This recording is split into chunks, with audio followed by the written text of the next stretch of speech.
ఏమండి, resume build చేసుకోవడానికి నాకు హెల్ప్ చేస్తానన్నారు కదా. ఇవాళ ఆఫీస్లో చాలా హెక్టిక్ డే. నన్ను రిలాక్స్ అయ్యి కాసేపు టీవీ చూసుకొని నువ్వు ఈ రెజ్యూమే సంగతి వీకెండ్ చూద్దాంలే. అయినా ఇప్పుడు ఎంత అర్జెంటే ఉంది. ఏంటండి, తాగిన కాఫీ కప్పు కూడా తీయకపోతే ఎలా? మిమ్మల్ని చూసి పిల్లలు కూడా ఎక్కడ తిన్నవి అక్కడే, ఎక్కడ తాగినవి అక్కడే వదిలేస్తున్నారు. నేను ఫోన్ చూసుకున్నప్పుడే నీకేదో ఒకటి గుర్తొస్తుంది. ఆ మాత్రం కాఫీ కప్పేగా నువ్వు తీయి. ఇది నీళ్ళు కదా? పొద్దున్నుంచి ఇంట్లో ఖాళీగానే ఉంటావుగా, కాఫీ కప్ తీయడం కూడా పెద్ద పనా? ఏమండి, పాపకి మండే ఎగ్జామ్ ఉంది, కొంచెం మ్యాథ్స్ చెప్పండి, నాకు చాలా కడుపు నొప్పిగా ఉంది. బాబా, వీకెండ్ మాత్రమే నాకు రిలాక్స్ అవ్వడానికి కాస్త టైం దొరుకుతుంది. అప్పుడు కూడా ఏదో ఒక పని చెప్పాలా? చిన్నపిల్లలకి మ్యాథ్స్ చెప్పడం కూడా పెద్ద విశేషమా? బెడ్లు పడుకుని చెప్పు. ఏమండి, నాకు జాబ్ వచ్చింది, నెక్స్ట్ మండేనే జాయినింగ్. కంగ్రాట్స్.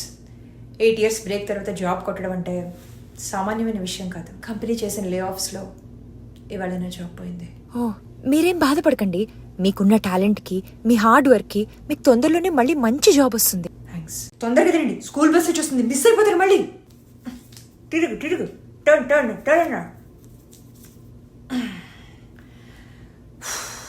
పాలు వెళ్ళిపోతే ఈ షూ ఒకటే ఉందంటమ్మా, రెండు దగ్గర పడేసావు. నీ వాటర్ బాటిల్ ఇది అక్కడ టేబుల్ మీద పెట్టాను. ఇంత ఫాస్ట్ గా చేసిన బస్సు మిస్ అయిపోయావేంట్రా? అమ్మున్నప్పుడు ఎప్పుడు స్కూల్కి లేట్ అవ్వలేదు. సరే పదండి దింపుతాను. అబ్బా, తుఫాన్ వచ్చి వెలిసినట్టుంది. ఓ, కూరగాయలు తెమ్మంది కదా. ఓ, మొక్కలకి నీళ్లు పోయాలి. అబ్బో, బోల్డ్ బట్టలు ఉన్నాయి. వాష్ చేసి వెయ్యాలి, వాష్ చేసి నువ్వు ఫోల్డ్ చేయాలి, ఐరన్కి ఇచ్చేవి ఇవ్వాలి. అదేంటి, ఓ 10 నిమిషాల క్రితమే 8:30 అయినట్టుంది, అప్పుడే 1 గంట అయిపోయింది. పొద్దున్న 7 గంటలకు ఆఫీస్కి వెళ్తూ బ్రేక్ఫాస్ట్ చేసి వంట చేసి అన్నీ రెడీగా పెట్టెళ్ళిందా? గ్రేట్.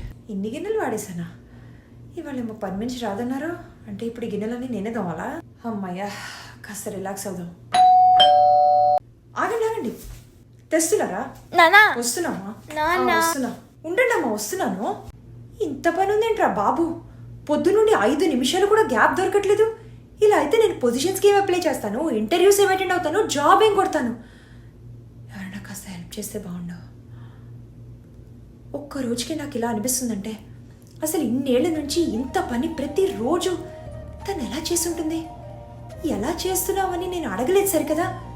బేసిక్ థింగ్స్కి కూడా ఎప్పుడు హెల్ప్ చేయలేదు. హెల్ప్ చేయకపోగా కాఫీ కప్ కూడా చేతికి అందించుకునేవాడిని. చచ్చా, దిస్ హ్యాస్ టు చేంజ్. లేకపోతే I will set a wrong example to my kids. రేపు పొద్దున్న నా బంగారు తల్లులు ఇద్దరు పెద్దవాళ్ళు అయిన తర్వాత మమ్మల్ని ఇద్దరిని చూసి మొగుడంటే ఇలాగే ఉంటాడేమో, పెళ్ళాం అంటే ఇలాగే ఉండాలేమో అనుకుంటారు. అలా జరగకూడదు. మార్పు నా నుంచే మొదలవ్వాలి.